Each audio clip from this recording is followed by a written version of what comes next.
Programa Brasil do Futuro. Notícia, opinião, as personalidades mais importantes e relevantes do cenário político passam por aqui. Tudo o que você precisa para começar o dia bem informado sobre os assuntos de Ribeirão Preto, do Brasil e do mundo, da política e do governo do Partido dos Trabalhadores. Apresentação: José Alfredo Carvalho, Nando Medeiros. Programa Brasil do Futuro. Já mandei cancelar, se ele assinou, já mandei cancelar, por exemplo, sou eu, não abro mão da minha autoridade, toda e qualquer vacina está descartada. Um manda e o outro obedece. Pra que essa ansiedade, essa angústia? Vai comprar vacina, só for aqui na casa da tua mãe.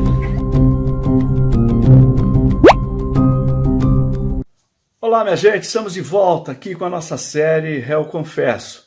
Queria, como sempre, pedir aos companheiros e companheiras que deixassem aí a sua curtida, seu like, seu comentário nas nossas redes sociais, no Facebook, fanpage, Instagram, Twitter, Spotify, no YouTube, porque essa manifestação de vocês é muito importante para a continuidade do nosso trabalho aqui.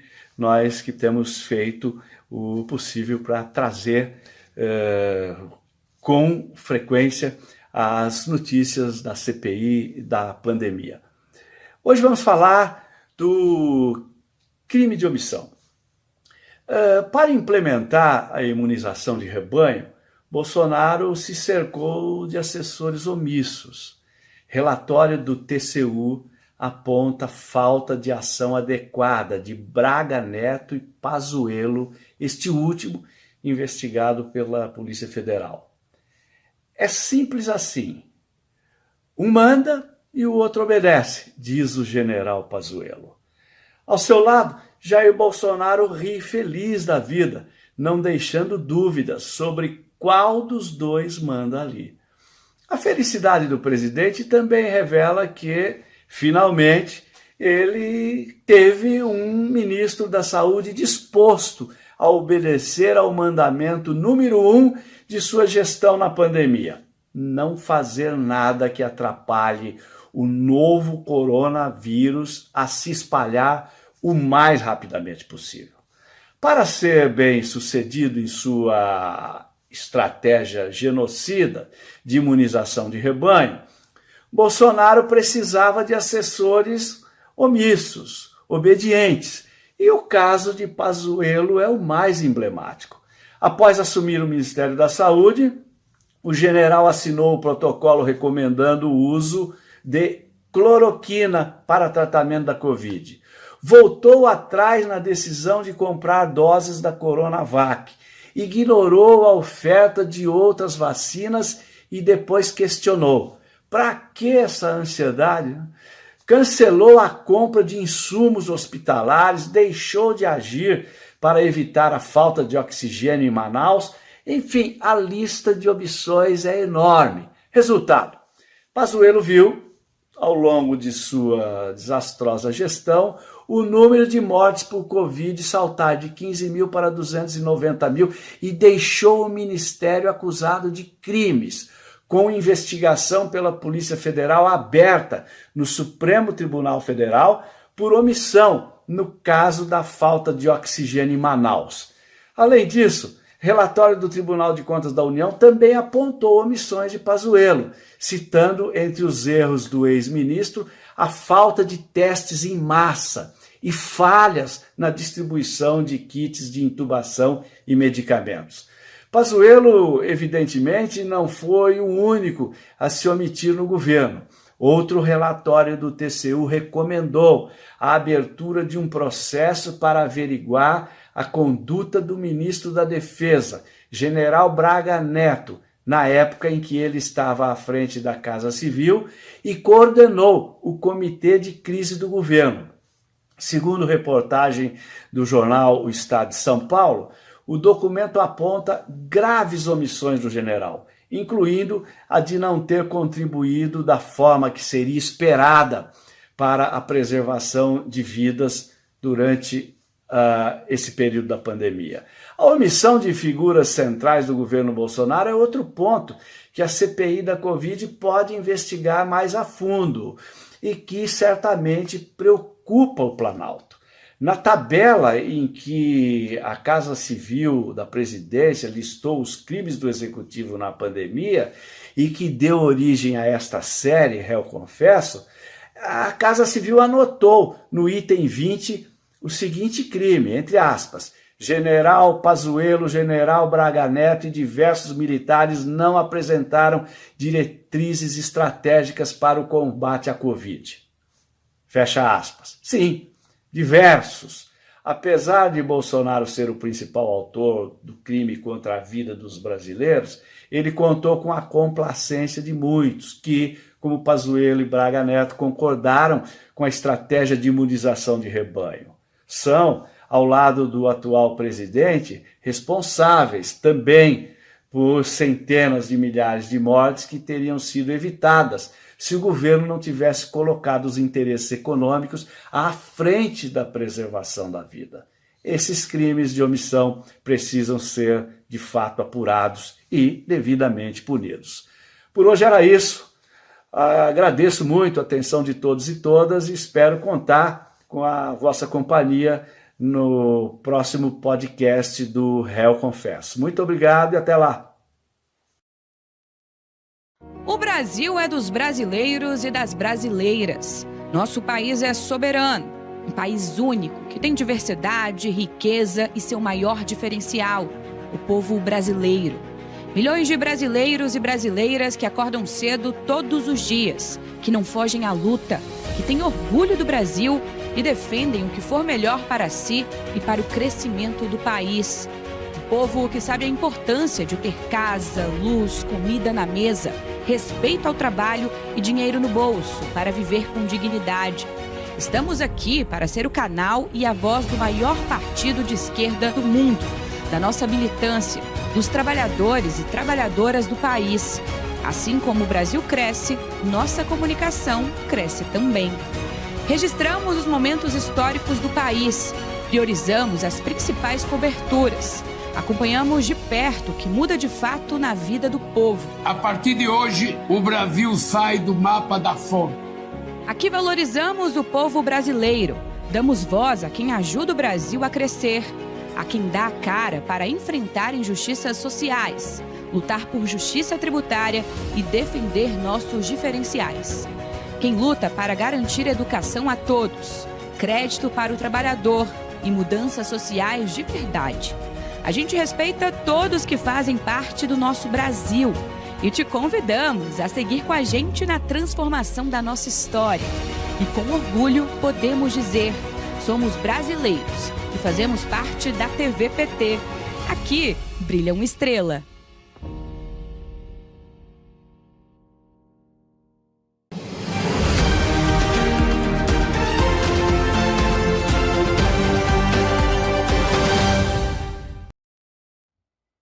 Está começando mais uma edição do Jornal PT Brasil e você vai ver. Um estudo aponta um dado preocupante e desigual. A classe média paga proporcionalmente mais impostos do que os super ricos no Brasil. Câmara vota hoje projeto de isenção do imposto de renda e nós conversamos ao vivo com o deputado Rogério Correia. Partidos democráticos se reúnem em Brasília para a aprovação de pautas da Agenda do Povo. E o presidente do PT, Edinho Silva, participa da entrega do plebiscito popular com pautas da Agenda do Povo ao presidente da Câmara dos Deputados. Hoje é quarta-feira, 1º de outubro, e o Jornal PT Brasil já começou.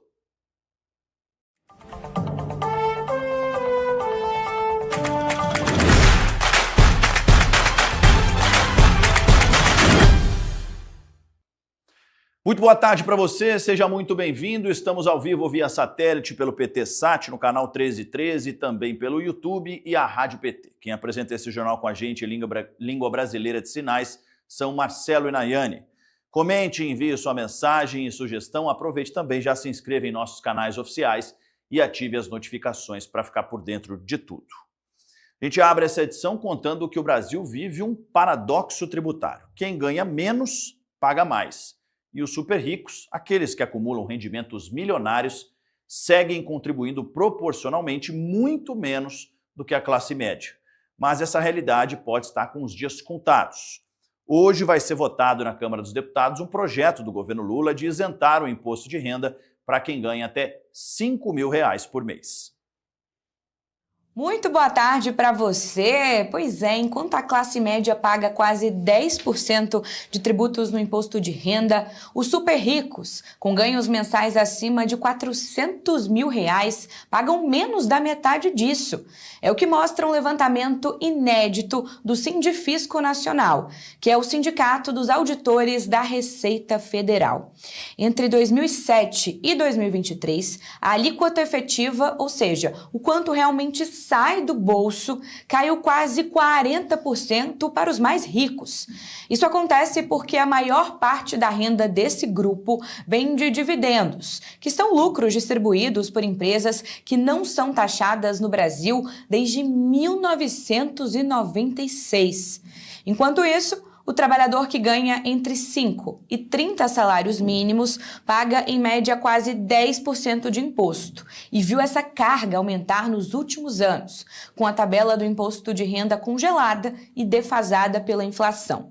Para corrigir toda essa distorção, o presidente Lula apresentou uma proposta de isenção do imposto de renda para quem ganha até R$ 5.000 por mês, quase o dobro do limite atual. A medida, se aprovada, vai aliviar o bolso de mais de 20 milhões de brasileiros e devolver dignidade a quem mais precisa. E mais, quem ganha entre R$ 5.000 e R$ 7.350 também terá redução na carga tributária. Do outro lado, quem ganha acima de R$ 600 mil por ano passará a pagar uma alíquota mínima de até 10%. O objetivo, gente, é simples. Quem pode mais, paga mais. Justiça fiscal, né?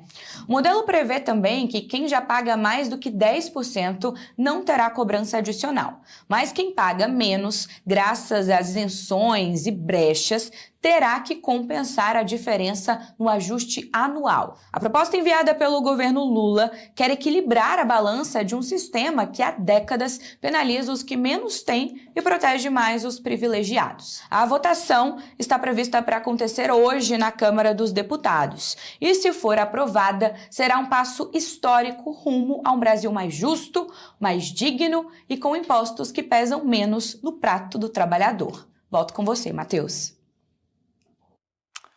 É isso, e para continuar falando sobre esse assunto de imposto, isenção do imposto de renda, a gente vai receber agora o deputado federal Rogério Corrêa, do PT de Minas Gerais, para falar sobre essa votação da isenção do imposto de renda que acontece hoje. Boa tarde, deputado. Queria agradecer mais uma vez a sua participação aqui com a gente. Bem, eu que agradeço o convite. É um prazer estar falando aí com a companheirada do Partido dos Trabalhadores na TV PT. Parabéns aí pela cobertura e nós estamos aqui já ansiosos para entrar em campo e fazer o Brasil ter uma vitória excepcional, diminuindo a taxação dos mais pobres e do povo trabalhador e aumentando a dos muito ricos para fazer justiça social. É isso que o Brasil espera de nós, nossa bancada do Partido dos Trabalhadores está atenta e toda em campo hoje para ganhar essa partida.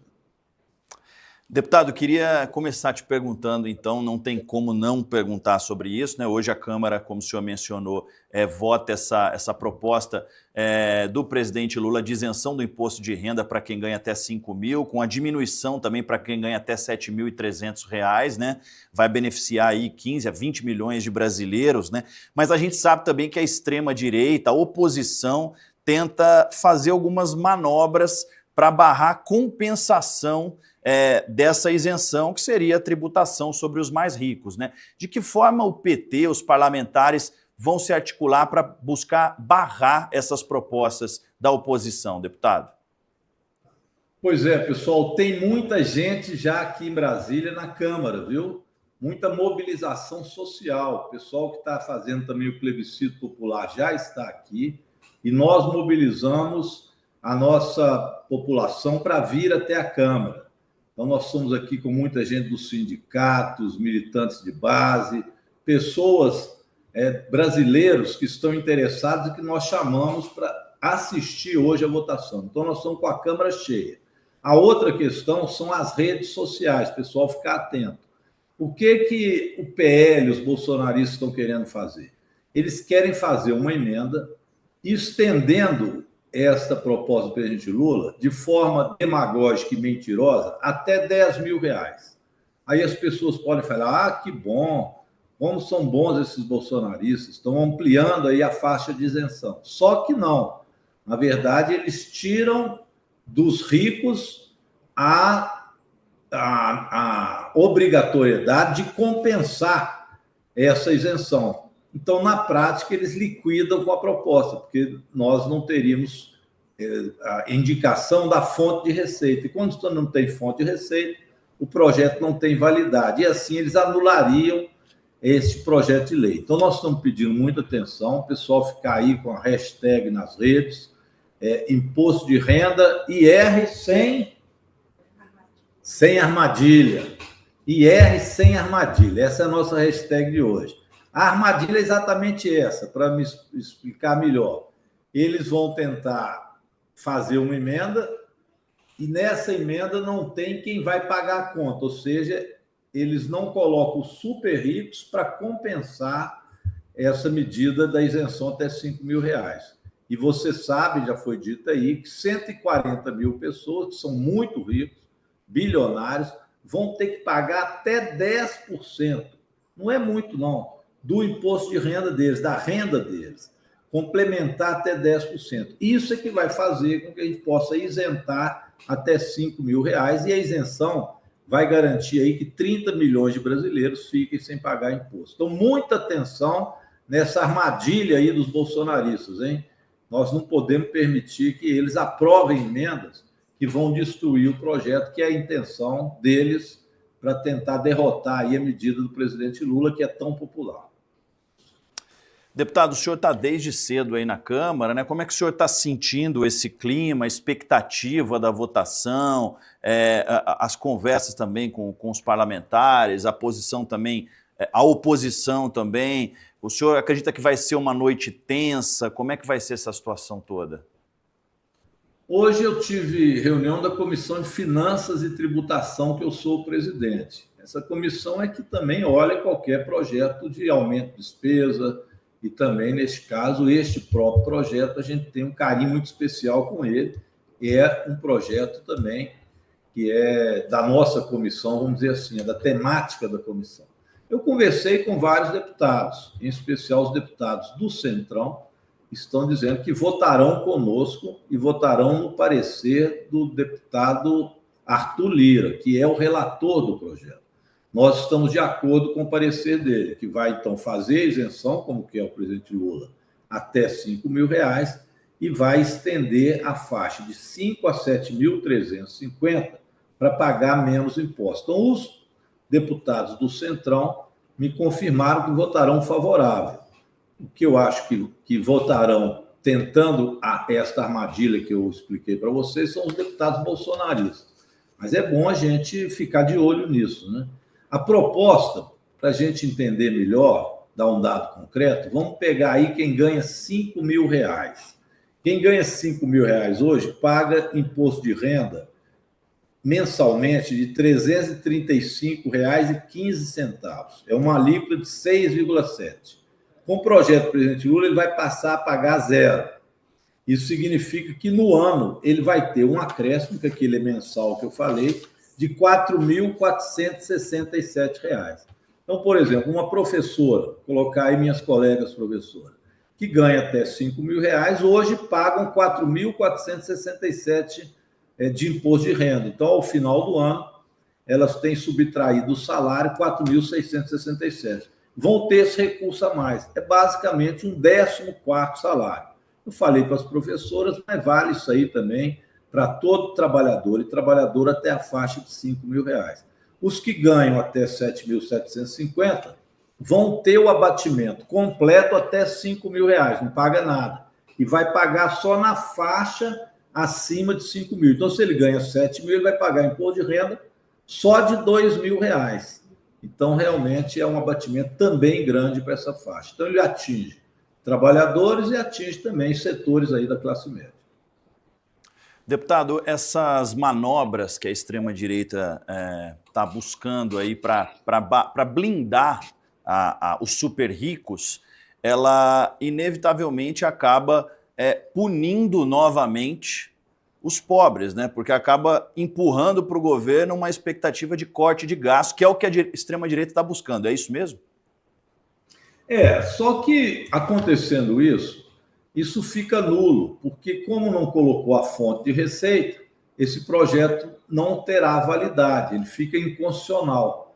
Qualquer projeto onde você diminua a receita, pela Constituição, você tem que compensar e dizer aonde que você vai arrumar a receita que você abdicou dela.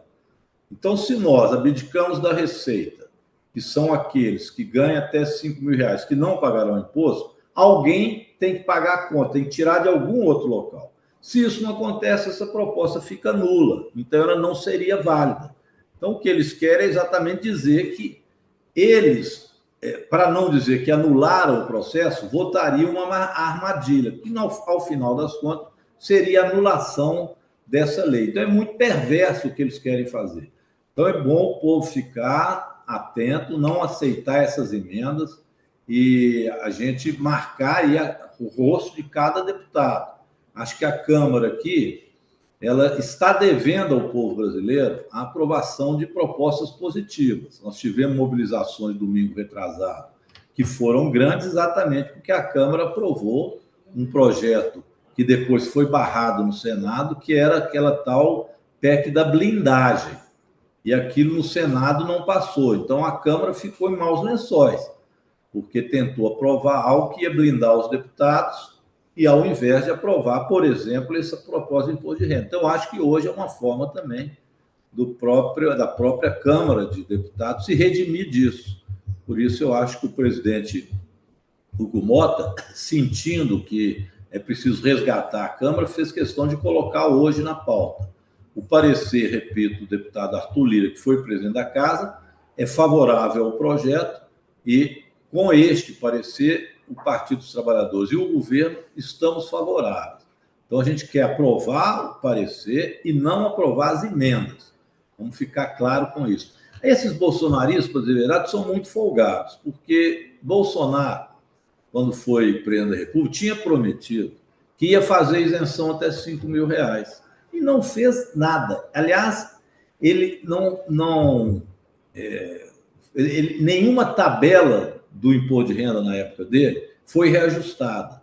Então, muitos trabalhadores, cerca de 10 milhões de trabalhadores que não pagavam imposto, com Bolsonaro passaram a pagar, porque ele não reajustou a tabela. Quando o presidente Lula voltou, aí sim, ele reajustou até R$2.000 para não pagar e, posteriormente, a 2 salários mínimos, que passaram também a não pagar essa tabela de imposto de renda. E agora vamos, com essa lei, fazer isenção até R$5.000. Então, é um ajuste necessário para a tabela de imposto de renda para fazer justiça social no Brasil.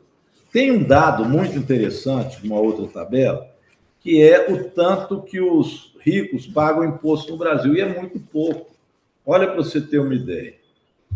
Os muito ricos, mas muito ricos mesmo, que são 0,01% da população brasileira, paga menos de 2% de alíquota de imposto de renda.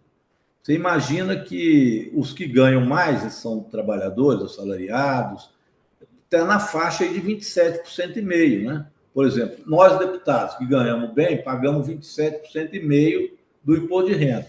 Os muito ricos mesmo pagam 1,73%. Os 0,1% mais ricos, que é pouca gente, mas é muito dinheiro, paga 2,68%. 1% mais rico paga 4,21%. E os 10% mais ricos, que também é muito rico, paga 7,5% de alíquota.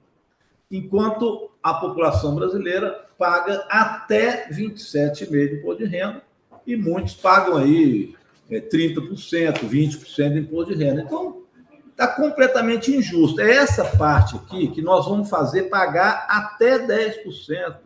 Nós não estamos fazendo uma cobrança absurda, não. Esses que pagam aí de alíquota de 1,7% até 7,5% vão passar a pagar 10% de imposto de renda. Esses aí, em torno de 140 mil pessoas, é que vão bancar para que 30 milhões de brasileiros passem a não pagar nada e até 50 milhões paga menos imposto de renda. Justiça social na veia, compromisso do presidente Lula do Partido dos Trabalhadores. Então, nós não podemos deixar isso escapar de jeito nenhum, pessoal. Todo mundo nas redes aí, atento a esse processo, fazendo campanha. Quem puder vir para o Congresso Nacional, vem para Brasília. Nós não podemos perder essa batalha, não. E outras virão, viu? Dá informo para vocês também que aquela bobajada de anistia, dosimetria, isso não entrou na pauta essa semana. Duvido que vai entrar na outra pauta semana que vem. O Paulinho da Força, que virou relator disso, já está sendo chamado aqui de Paulinho da Brocha, porque ficou com a brocha na mão e não vai conseguir aprovar nada dessas pautas antipopulares para poder fazer com que golpista tenha anistia ou golpista tenha uma pena menor daquela prevista também na legislação brasileira. Então, nós estamos avançando aqui com a força do povo. Foi a mobilização de ruas que fez com que a gente avançasse aqui na Câmara de Deputados.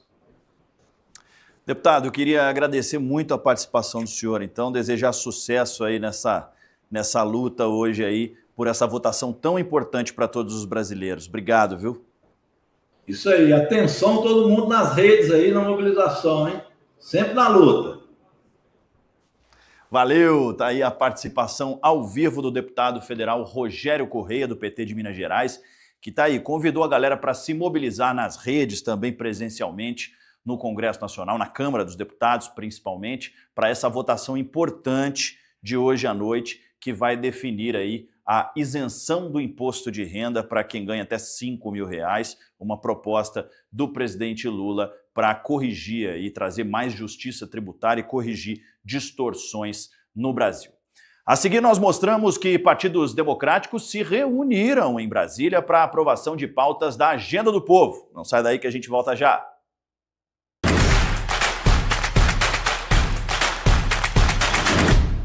O PT acredita na força da comunicação e investe para falar com todo mundo em todos os cantos, por todos os meios. E o rádio, o canal mais ouvido do Brasil, está bombando com muita informação e credibilidade. É a nossa rádio, a Rádio PT. Depois de crescer quase 200% em audiência em 2024, a Rádio PT segue firme, conquistando ainda mais espaço. A Rádio PT está no ar 24 horas por dia, com tudo que a militância quer e precisa saber. Notícias atualizadas, análises afiadas e uma programação feita com muito compromisso e coração petista.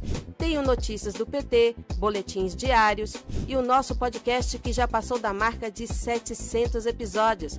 É muita informação com qualidade, todo dia, o dia todo. A Rádio PT está em todas as plataformas. E claro, você é parte dessa construção. Gente, eu quero agradecer de coração os nossos ouvintes da Rádio PT pelo acompanhamento.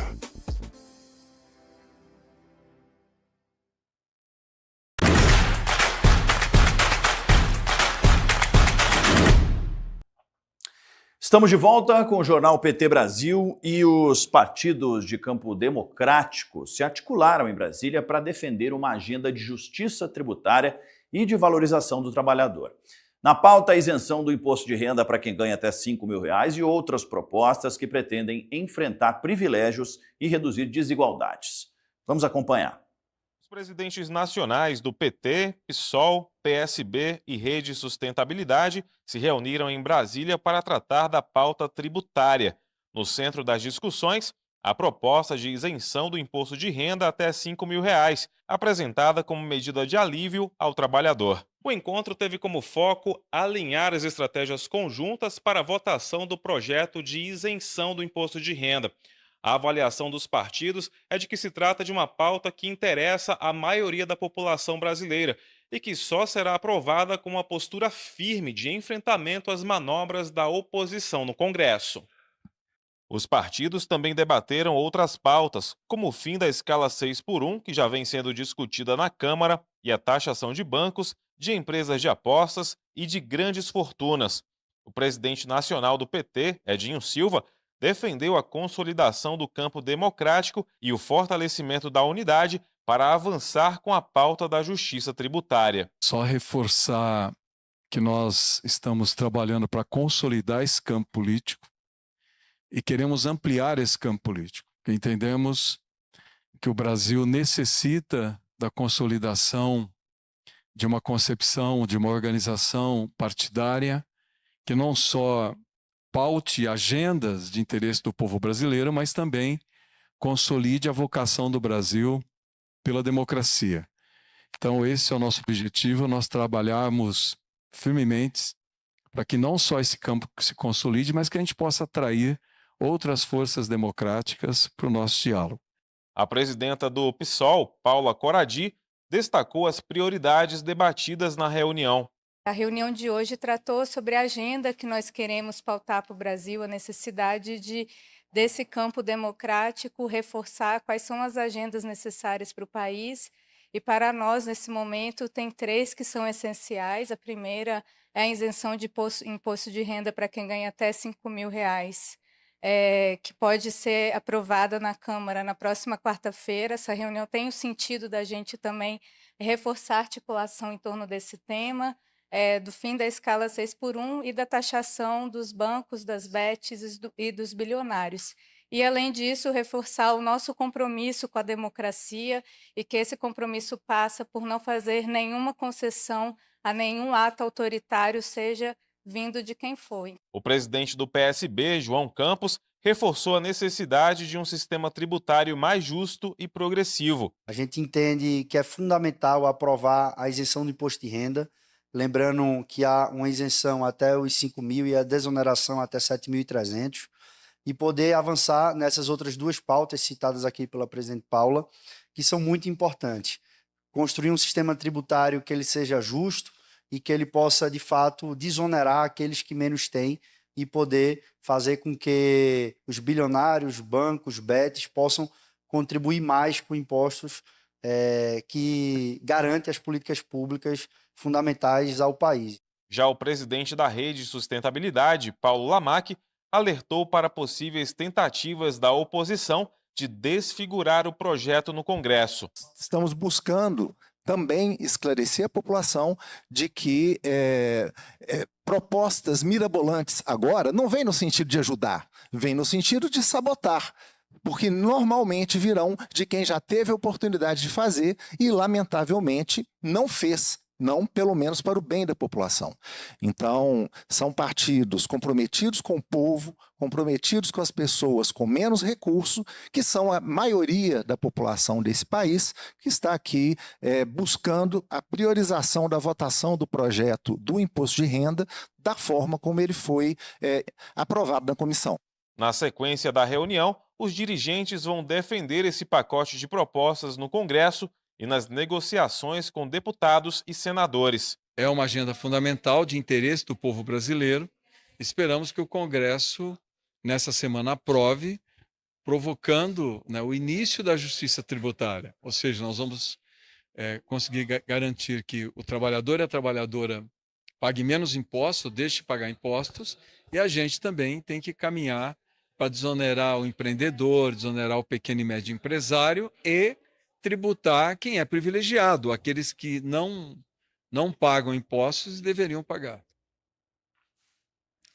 E aconteceu nessa manhã a entrega das assinaturas das pautas do plebiscito popular ao presidente da Câmara dos Deputados, Hugo Mota.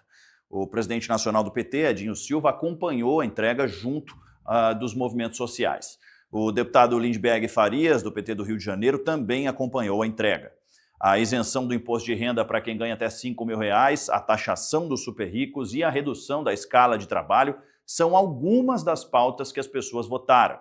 Até agora, o plebiscito já colheu 1,5 milhão de assinaturas. A votação do plebiscito popular segue até o dia 12 de outubro. À tarde, a organização do plebiscito tem encontro marcado com o presidente Lula para entregar essas assinaturas. E o presidente do PT, Edinho Silva, elogiou a iniciativa popular. Mas a minha fala mais de agradecimento pela sua disponibilidade em abrir sua agenda para estar recebendo aqui as representantes e representantes dos movimentos sociais que puxaram um abaixo-assinado, que nós estamos chamando de um plebiscito, onde a sociedade pôde se manifestar em relação ao projeto do governo do presidente Lula de isenção do imposto de renda para quem ganha até R$5.000 e redução da carga tributária para quem ganha até R$7.000. Portanto, um espaço construído pelos movimentos sociais para que a sociedade pudesse se manifestar. E olha só, nessa terça-feira, o governo brasileiro divulgou um plano de ação federal após os casos de intoxicação por metanol em bebidas alcoólicas adulteradas. Os casos aconteceram no estado de São Paulo, com a abertura de inquérito pela Polícia Federal para apurar a origem do metanol e investigar uma possível rede de distribuição criminosa entre estados. A Secretaria Nacional do Consumidor também instaurou um inquérito administrativo para acompanhar os casos e avaliar outras medidas para a proteção dos consumidores. Já o Ministério da Saúde determinou que todas as unidades do SUS façam a notificação imediata de casos suspeitos de intoxicação por metanol. O Ministério reforçou que a intoxicação por metanol é uma emergência médica de extrema gravidade e que tem como principais sintomas a visão turva ou perda de visão e mal-estar generalizado, incluindo náuseas, podendo inclusive levar à morte. A principal recomendação em casos de sintomas é buscar imediatamente os serviços de emergência médica e entrar em contato com autoridades em saúde. Nós criamos aqui no Ministério um sistema de alerta rápido que recebe informações de todo o país quando há uma intoxicação causada por um fator desconhecido. Ele é enviado para um laboratório especializado em Campinas, junto à Universidade de Campinas, para detectar a natureza dessa droga e imediatamente o nosso sistema de alerta rápido emite uma informação para todo o país, sobretudo para a rede de saúde pública, para que providências sejam tomadas. Nós determinamos ao Dr. Andrei Rodrigues, que é o nosso diretor-geral da Polícia Federal, que abrisse um inquérito policial para verificar a procedência dessa droga e a rede possível de distribuição, que é o que tudo indica, transcende os limites de um único Estado.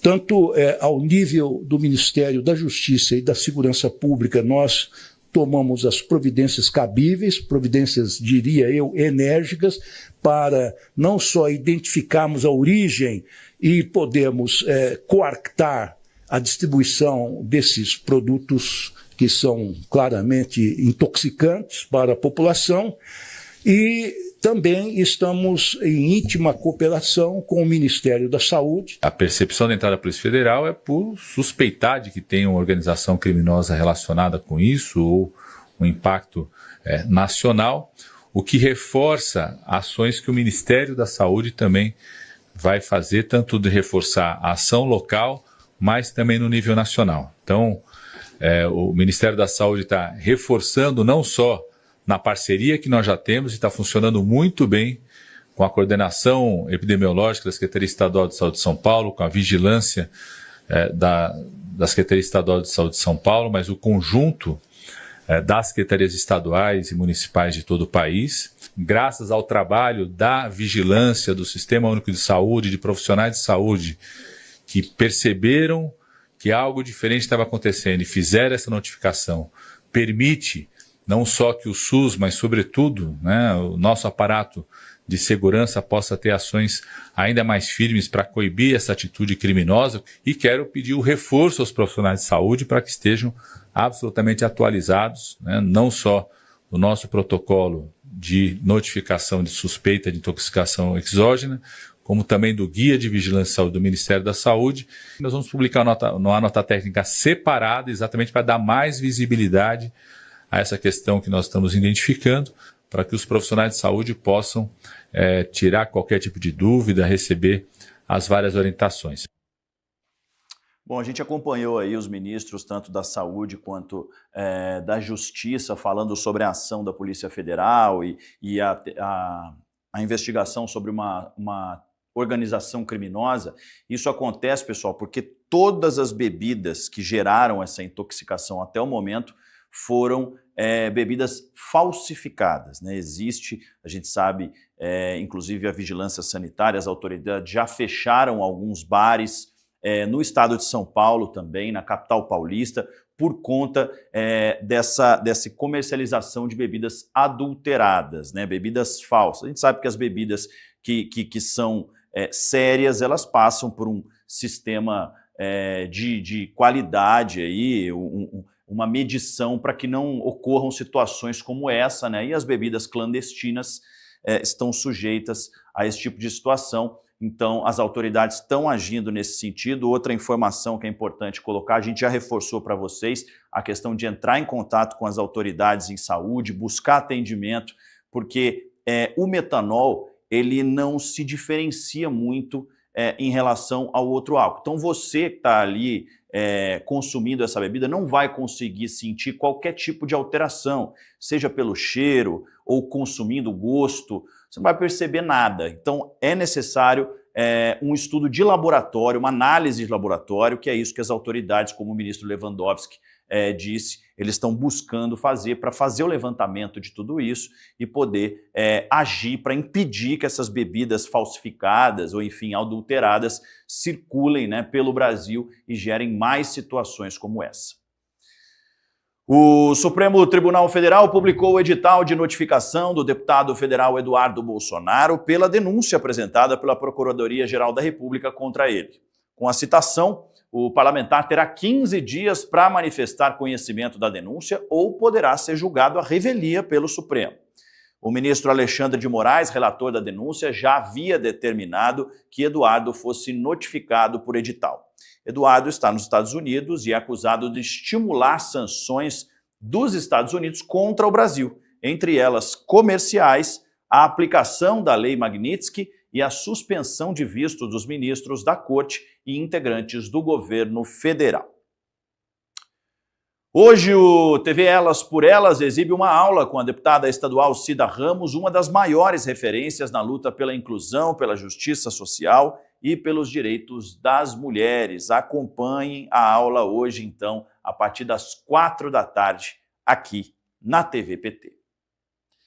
E no próximo bloco, nós mostramos que mulheres marcham em Brasília em defesa de direitos, igualdade e democracia. Não sai daí que a gente volta rapidinho.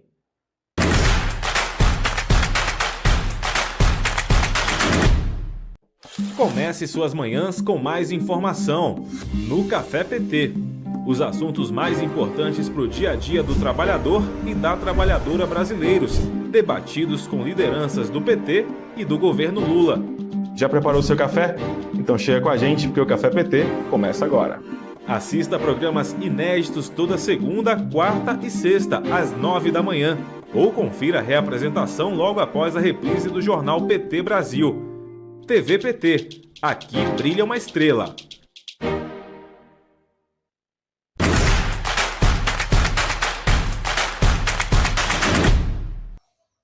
Estamos de volta com o Jornal PT Brasil e no Café PT de hoje, o deputado federal Alencar Santana falou sobre a importância do projeto que isenta o imposto de renda para quem ganha até 5 mil. Professor, um porteiro, um bancário, enfim, pessoas que trabalham em áreas diferentes, que porventura ganham até 5 mil reais, terão imposto zero, ou seja, não irão pagar imposto de renda. Né? Isso significa, de fato, mais dinheiro no bolso para fazer tantas outras coisas. É como se as pessoas fossem ter um aumento. Então, o presidente Lula está garantindo um aumento para elas, então ela vai ter um salário maior ao final do mês, um salário líquido, né? E para quem ganha até 7.350 vai ter um desconto, você já vai pagar menos. Agora, para garantir isso, Jéssica, quem ganha muito mais vai ter que pagar um pouco mais. E é justo, não é justo? O que você acha disso? É uma medida justa. Afinal de contas, nós estamos dizendo pagar mais quem ganha acima de 50 mil mês. Ou seja, vai pagar um pouquinho a mais, não vai fazer diferença no final do mês e vai permitir que milhões de brasileiros e brasileiras sejam beneficiados e beneficiadas. Então é uma medida extremamente importante. Não será fácil, tem que ficar atento.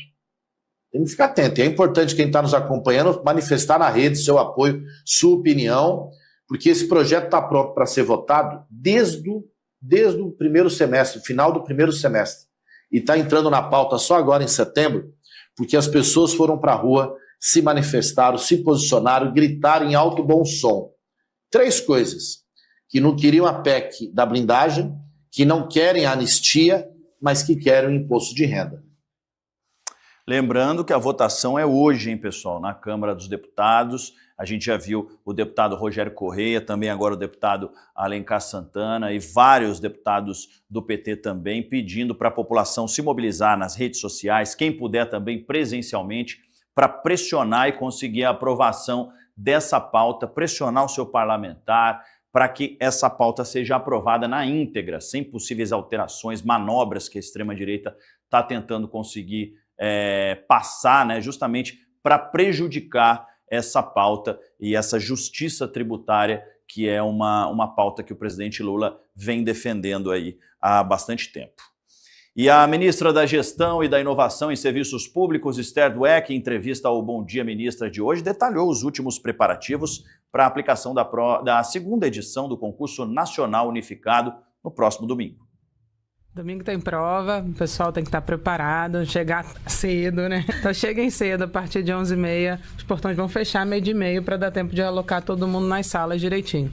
Então é muito importante chegar cedo, levar canetas, preta ou azul, esse ano pode ser azul também, né? E levar seu documento de identificação e, se possível, quem puder, imprimir também aquele cartãozinho de local de prova.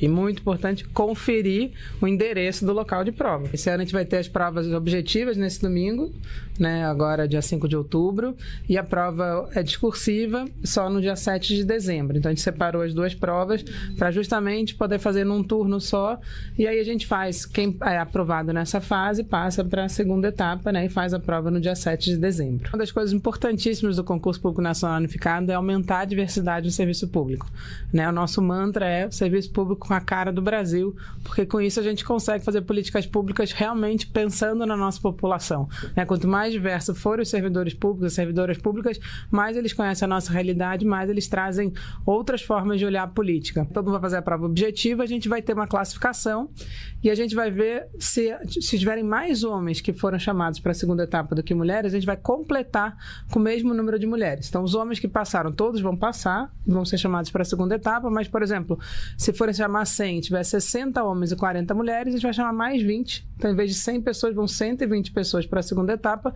sendo os 60 homens e 60 mulheres. E, obviamente, não é uma reserva de vaga para as mulheres, mas é um aumento das chances das mulheres de passarem no concurso. Na diversidade regional, a gente garante com essa prova no Brasil inteiro. E também, a gente esse ano tem um aumento das cotas. A gente fez uma divisão em 25% para pessoas negras, 3% para indígenas e 2% para quilombolas. Então, esse ano, a gente tem pela primeira vez cotas específicas para indígenas e quilombolas para todos os concursos. E na tarde de ontem, Brasília foi tomada por milhares de mulheres que marcharam do Museu Nacional até o Congresso. Elas vieram de todas as regiões do país, reunidas em torno de um grito comum contra a escala 6x1, pela igualdade, pela democracia e pelo direito a uma vida digna. A mobilização acontece no mesmo período da 5ª Conferência Nacional de Políticas para Mulheres, que já reúne mais de 4.000 participantes. Eu fiquei 24 horas no ônibus para uma luta contra a violência, contra o feminicídio, contra o racismo, tudo que é contra a mulher. Eu estou aqui para fazer a luta, porque eu tenho um movimento Mulheres Pretas Vozes que Falam e estou aí nessa luta, né? Uma luta que reúne essas mulheres aguerridas, né? Porque nós não estamos aqui em Brasília para passear, nós estamos aqui para reivindicar. A gente sabe que se você não vier para cima, não vier para cima, não vier para a luta, não botar povo na rua, esses caras não acreditam em você. Eles estão querendo fazer o que eles querem aí dentro, mas o Brasil é nosso, é das mulheres, de todas as mulheres que hoje se encontram encurraladas sem poder sair de casa, ameaçadas pelos maridos. Mas a gente tem que botar a cara na rua, ter coragem, tem que vir para a rua. Este ato acontece em um contexto duro. Só até julho deste ano, o Ligue 180 recebeu 86 mil denúncias de violência contra mulheres. Quase metade dos casos apontam companheiros ou ex-companheiros como agressores. São dados que reforçam a urgência de políticas públicas e o peso simbólico das mulheres ocuparem o centro das decisões políticas. Hoje a gente aqui no Distrito Federal está nos estados mais violentos para nós, né? A gente vê um crescente número de feminicídio que marca a história do Distrito Federal. Então o processo da gente dialogar, denunciar isso e se fortalecer também para combater passa por esses espaços também da gente se reconhecer nessa luta, se fortalecer e construir alternativas, né? Com mobilização, com a mulherada na rua, reivindicando uma vida boa de se viver, uma vida justa, digna, que a gente não tenha medo de ir para a rua, que a gente esteja nos nossos espaços, sejam eles políticos, seja na nossa vida profissional, sendo respeitada enquanto mulher também. Vivamos um momento de reconstrução das políticas públicas para as mulheres, desmontada no governo de Jair Bolsonaro e que, portanto, carecem nesse momento de fortalecimento, e é para isso que a gente está aqui hoje, para dizer que o governo Lula precisa seguir avançando nas políticas públicas de enfrentamento ao feminicídio, ampliando a Casa da Mulher Brasileira, as creches, as delegacias da mulher e assegurando mais políticas públicas, como as políticas de cuidados, para que a gente tenha uma vida plena e superando todas as desigualdades sociais e de gênero que o patriarcado, o machismo nos impõe. Entre os relatos, uma demanda se destacou. A PEC que propõe o fim da escala 6x1 é vista como um direito fundamental. Hoje, muitas trabalhadoras enfrentam jornadas exaustivas que comprometem o descanso, saúde e convivência com a família. Essa pauta é especialmente sentida por mulheres, que ainda acumulam o trabalho doméstico e o cuidado com filhos e parentes. Que é de grande valia, de grande importância para a qualidade de vida de todos nós, principalmente nós mulheres, né? Porque quando a gente fala de qualidade, a gente fala do reflexo que nos dá como nossa base, que é a família, né? Não tendo a estrutura psicológica, afetando toda a estrutura emocional, e isso precisa ser valorizado, porque nós mulheres somos o eixo principal da sobrevivência e das mantenedoras do Brasil. É o final da escala 6x1. Que é muito importante para nossas trabalhadoras, para nossos trabalhadores, né? Principalmente da área da saúde, e que a gente vê uma exploração muito grande, né? Eu aqui como mulher quilombola, aqui representando, né, as nossas mulheres, é dizer não à escala 6x1 que está sendo tão explorada para o nosso povo brasileiro. Do Museu Nacional em Brasília, as mulheres começam a se concentrar para marchar rumo ao Congresso Nacional. Organizada pela CUT, Marcha Mundial das Mulheres e outras entidades, a mobilização luta pelo fim da escala 6x1, por moradia, saúde, dignidade e justiça social para todas as mulheres do Brasil. Todas as mulheres, a maioria dos estados estão reunidas aqui, né? Então, para nós é de suma importância todas estarem aqui, principalmente nós mulheres negras, quilombolas, extrativistas, pescadoras. Estamos aí, né, reforçando a força das nossas mulheres negras do Brasil. O nosso compromisso do nosso partido com as mulheres do Brasil são várias pautas que os movimentos estão reivindicando, e a gente está indo para a rua também para poder cobrar a redução do imposto de renda, para poder cobrar a taxação dos super ricos, as pautas que tocam as vidas das mulheres, e que a gente está aqui ocupando, indo em marcha até o Congresso Nacional para poder fazer as reivindicações e dizer que a gente quer um país menos violento, com mais oportunidades, que enxerguem todas as mulheres do nosso país. As mulheres unidas ocupando Brasília dão um recado claro: sem nós não há democracia plena. Anistia! Sem anistia! E agora a gente chama então a agenda do presidente Lula. Pela manhã, o presidente se reuniu com o ministro da Casa Civil, Rui Costa, e com o chefe do gabinete pessoal, Marco Aurélio Marcola. Agora à tarde, a gente mostra para vocês que às 3 horas, Lula recebe o presidente da Associação Nacional dos Fabricantes de Veículos Automotores, Igor Calvi. Na sequência, às 3h30, o presidente se reúne com o secretário especial para assuntos jurídicos da Casa Civil, Marcelo Wake. E, na sequência, às 4h30, Lula se reúne com o ministro da Educação, Camilo Santana, e com a ministra da Gestão e Inovação em Serviços Públicos, Esther Dweck. Depois disso, às 5h30, o presidente se encontra com o ministro das Cidades, Jader Filho. O Jornal PT Brasil de hoje fica por aqui. Muito obrigado pela sua companhia. Eu te espero amanhã Continue com a gente e até lá. Tchau!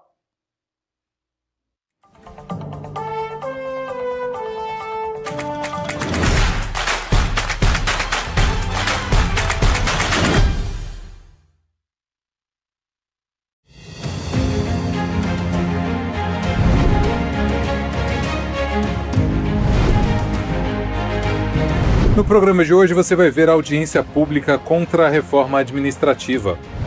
Vai conferir o encontro dos cursinhos populares em Campinas. E vai saber como foi a conferência dos aposentados da APUESP. Acompanhem.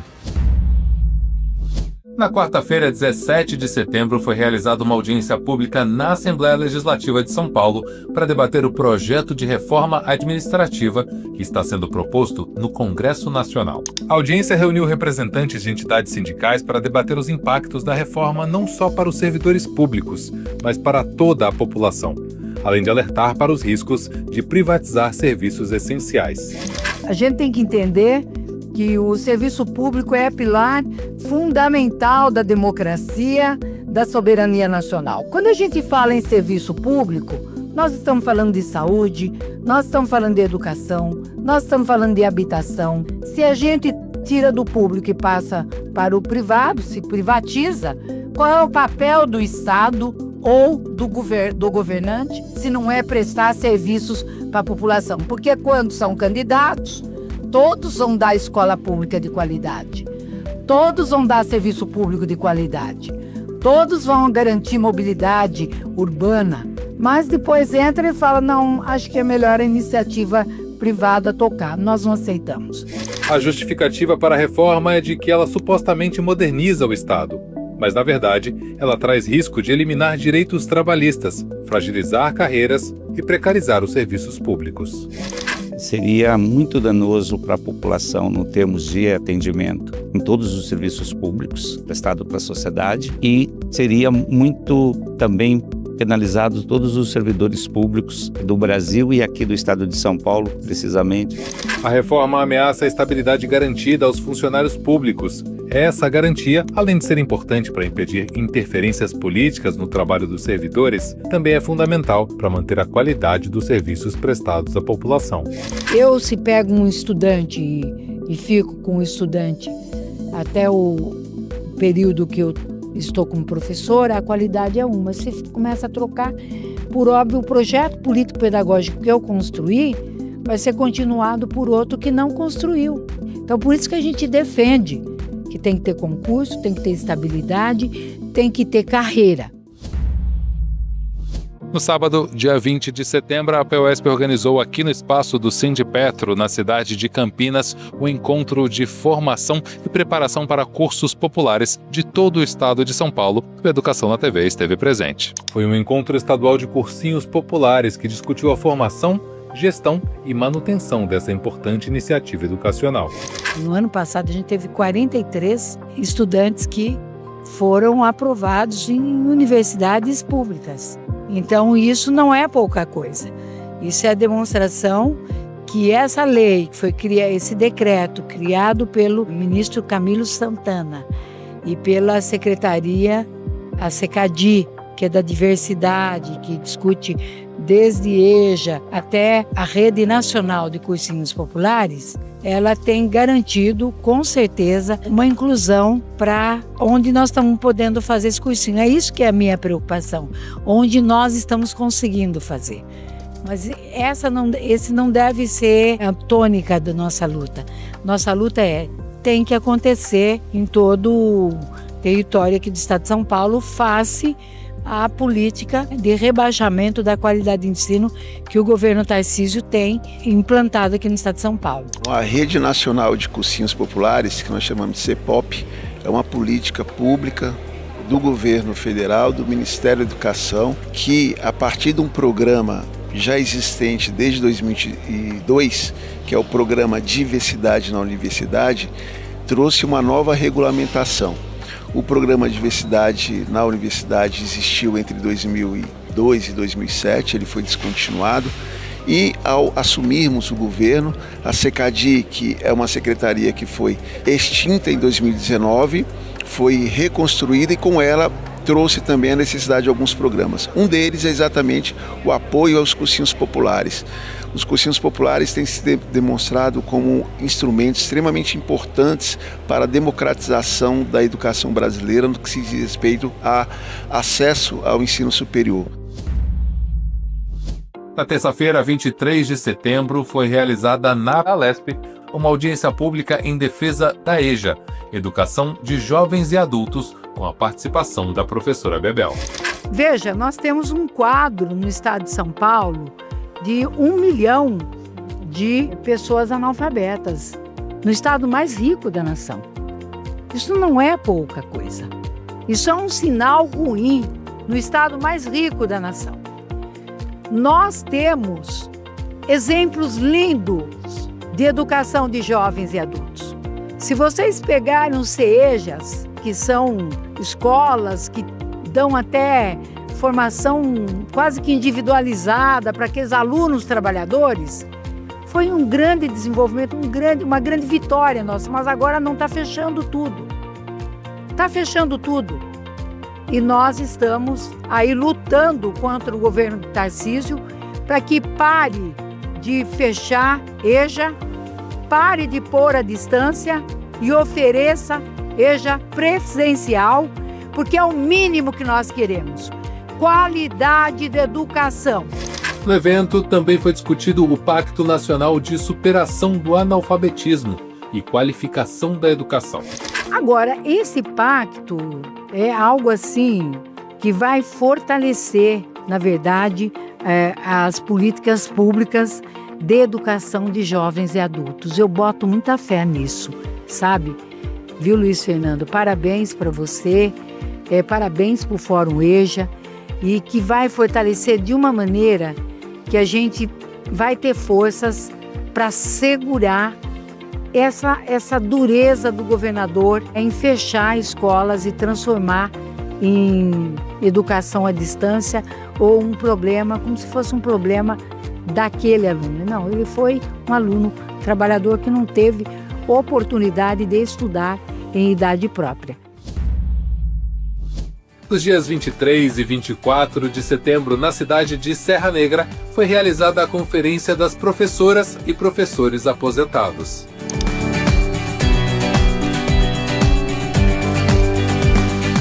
O evento debateu temas como o Estatuto do Idoso, questões legais sobre aposentadoria e tempo de serviço, e as relações intergeracionais com a presença de palestrantes e especialistas.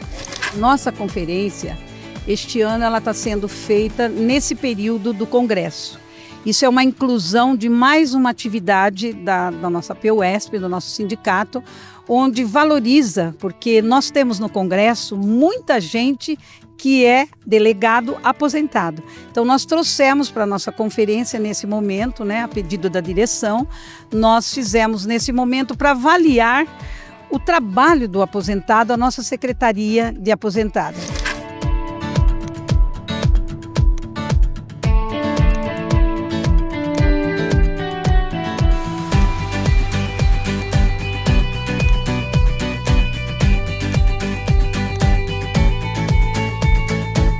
Se tem uma categoria que ela faz o leque com todas as políticas públicas, é a educação.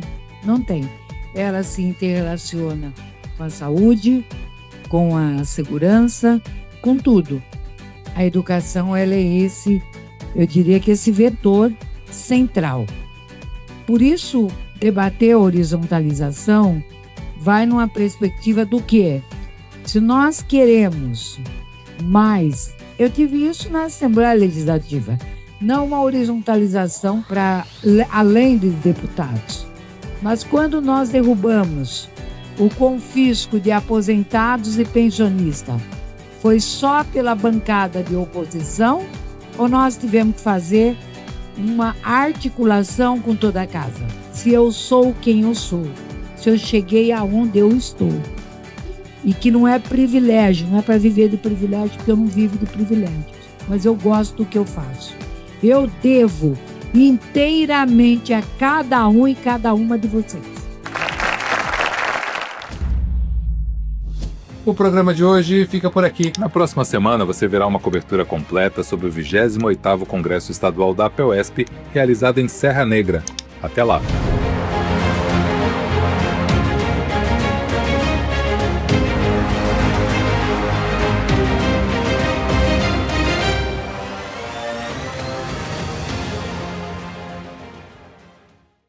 Você sabe, na hora em que precisa, é com o PT que você pode contar.